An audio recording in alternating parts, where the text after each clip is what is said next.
শিলিগুড়ি জমিকাণ্ডে আরও এক তৃণমূল নেতাকে গ্রেফতার করল পুলিশ। এবার নকশালবাড়ি পঞ্চায়েত সমিতির পূর্ত বিভাগের কর্মাধ্যক্ষ আশরাফ আনসারি। এই আশরাফ আনসারি আবার হাতিঘিসা অঞ্চলের তৃণমূল কংগ্রেসের অঞ্চল সভাপতিও বটে। ফুলবাড়ির দেবাশিস প্রামাণিক ও গৌতম গোস্বামীর পর এবার আরও এক তৃণমূল নেতা গ্রেফতার।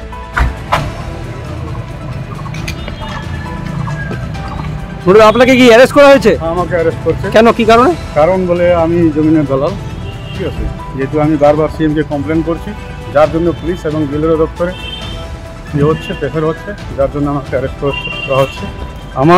আমি মানুষের জন্য লড়াই করছি, আদিবাসীদের জন্য লড়াই করছি, আজকে আমাকে ফাঁসানো হচ্ছে। কিন্তু হঠাৎ হলো কি? দফায় দফায় তৃণমূল কংগ্রেস নেতারা গ্রেফতার হচ্ছেন কেন উত্তরবঙ্গে? আশরাফ আনসারির দাবি, মুখ্যমন্ত্রীর কাছে তিনি অভিযোগ জানিয়েছিলেন সরকারি জমি বেহাত হচ্ছে বলে। আর পুলিশ বলছে নকশালবাড়ি ব্লক ভূমি ও ভূমি রাজস্ব আধিকারিকের অভিযোগের ভিত্তিতে গ্রেফতার আশরাফ। অভিযোগ, নকল দলিল বানিয়ে সরকারি খাস জমি হস্তান্তর করতেন পঞ্চায়েত সমিতির এই কর্মাধ্যক্ষ।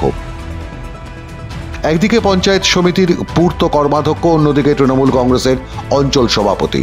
রাজনৈতিক এবং প্রশাসনিক ক্ষমতা, সে কারণেই দুহাতে সরকারি জমি লুঠেছেন এই আশরাফ আনসারি। অভিযোগ নকশালবাড়ি ভূমি ও ভূমি রাজস্ব আধিকারিকদের। কিন্তু আনসারি এখন নিজেকে প্রায় স্বাধীনতা আন্দোলনে গান্ধীজির সঙ্গে তুলনা করছেন। আনসারি, তুমি মুখ্যমন্ত্রীকে জানালে আর তোমাকে অ্যারেস্ট করলো, কি বলবে? আমি সৎ পথে চলি, আমি বেকসুর। আমি যে আন্দোলন করছিলাম সেই আন্দোলনটা জারি থাকবে। এই করাপ্ট অফিসারদের বিরুদ্ধে আমি আন্দোলন করে যাব। তুমি মহাত্মা গান্ধীর উদাহরণ জেনেছো, যে আন্দোলন করে তিনি জেলে গিয়েছেন। আমি কি বলবে? জনগণের জন্য, জনগণের স্বার্থে আমি আন্দোলন করে আমি যেতে রাজি আছি। এর আগে তৃণমূল কংগ্রেস নেতা দেবাশিস প্রামাণিক ও গৌতম গোস্বামী গ্রেফতারের পর ফুলবাড়ি রাজগঞ্জ ব্লকের গজলডোবা এলাকায় অভিযান চালায় ভূমি ও ভূমি রাজস্ব দফতর। সরকারি জমিতে গড়ে ওঠা বেশ কিছু রিসর্ট ও বসতবাড়ি চিহ্নিত করে তাঁরা। শুধু রিসর্ট বসতবাড়িগুলির সীমানা প্রাচীর ভেঙে সেখানে রাজ্য সরকারের বোর্ডও টাঙিয়ে দেওয়া হয়।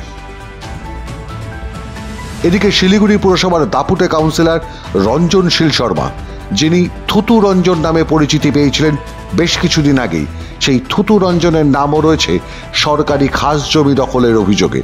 প্রশ্ন হলো, নকশালবাড়ির পূর্ত কর্মাধ্যক্ষকে যে অভিযোগে গ্রেফতার করা হলো, ওই একই অভিযোগে গজলডোবার এইসব তৃণমূল কংগ্রেস নেতাদের গ্রেফতার করা হচ্ছে না কেন?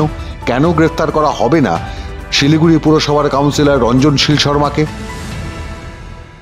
বেছে বেছে যারা বিজেপি করে তাদেরকে অ্যারেস্ট করা হচ্ছে, বেছে বেছে যারা বিজেপি করে তাদের বিজনেসটাকে কি করে হ্যাম্পার করা যায় তাদের করা হচ্ছে। আমার সামনে মতিউর রহমান দাঁড়িয়ে আছে, যিনি বিজেপির নেতা, তাকে বিনা কারণে গ্রেপ্তার করেছিল পুলিশ, এবং পুলিশ বলতে পারেনি যে কি জন্য গ্রেপ্তার করেছে। তার কোনো কেস ছিল না, যে কেস ছিল সেই কেসে সে বেল নিয়েছিল। তারপরে তাকে গ্রেপ্তার করে 2 দিন ধরে তার ফ্যামিলিকে হ্যারাসমেন্ট করা হয়েছে। কোথায় ছিল তাকে রাখা হয়নি, তার পরিবার কতটা পরিমাণ কষ্টে ছিল ভাবতে পারবেন না আপনারা। টাকা নিয়ে হকার বসাবে, শুধু টাকাই উপার্জন নাকি অন্য কোনো উদ্দেশ্য রয়েছে? টাকাই উপার্জন, অন্য কোনো ব্যাপার নেই। মমতা ব্যানার্জি টাকা ছাড়া কিছু চেনেন না। সমস্ত ল্যান্ড ব্যাংক তৈরি করার নামে জমি নিচ্ছে, সেগুলো শিল্পপতিদের কাছে বিক্রি করবে, হকারদের মাধ্যমে টাকা তুলবে, 26-এ ইলেকশন করবে, টাকা দিয়ে ইলেকশন করবে। ওনাদের এইটাই চিন্তা ভাবনা, অন্য কিছু না।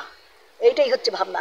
হকারদের যেভাবে উচ্ছেদ করছে, বলুন তো, এই হকাররা গরিব হকার, তারা কোনো কারণে বসেছে এবং তারা তৃণমূলের নেতাদেরকে টাকা দিয়েই বসেছে।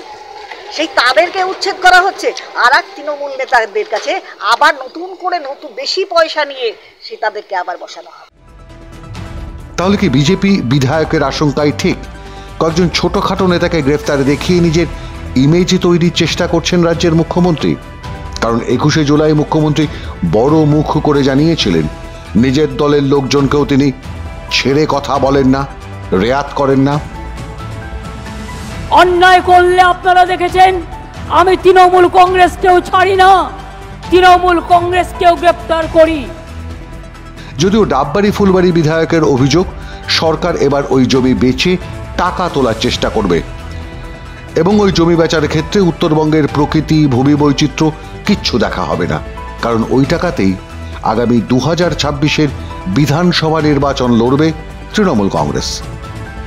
টাকায় উপার্জন, অন্য কোনো ব্যাপার নেই। মমতা ব্যানার্জি টাকা ছাড়া কিছু চেনেন না। সমস্ত ল্যান্ড ব্যাংক তৈরি করার নামে জমি নিচ্ছে, সেগুলো শিল্পপতিদের কাছে বিক্রি করবে, হকারদের মাধ্যমে টাকা তুলবে, 26-এ ইলেকশন করবে, টাকা দিয়ে ইলেকশন করবে।